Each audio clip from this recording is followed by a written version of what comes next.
Hello मित्रांनो, सकाळ सकाळ दात घासत आपण आता चाललेलो आहे आपल्या कोंबड्या शेडकडे. तर आपण सर्व प्रकारे आता सगळ्यात पहिल्यांदा आपल्याला सर्व सकाळ सकाळी हेच काम असते. कोंबड्याला बाहेर काढून आता डॉली धर्मातून बाहेर येते, तिला उचलून घेऊन मी आता खाली सोडलं तर गेली आईचे दूध प्यायला.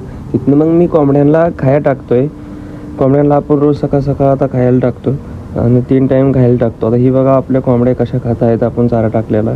तर एक पिल्लू आजारी होतं, मी त्याला पाणी पाजायचा प्रयत्न केला पण ती काय नाही पिलं. मग त्याला मी खाली सोडलं.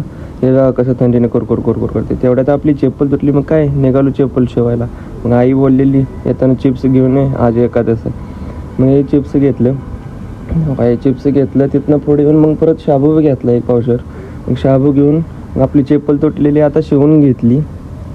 आपली चप्पल शिवून झाल्या, आपली दोन्ही घेऊन चाललो आपण घराकडे. हे बघा घरी पोहोचतात मी आता आईला सगळं सामान देऊन टाकतो. तेवढ्यात आपली फ्रेंड आली. फ्रेंड संग मी चाललो आता आपल्या कामाकडे. आता आपला म्हणणं काय म्हणतो, मला पुरीचा मेसेज आला. मी तेवढी चॅट वाटत आपण आपल्या कामापर्यंत आलो. तर आजचा ब्लॉग कसा वाटला नक्की सांगा.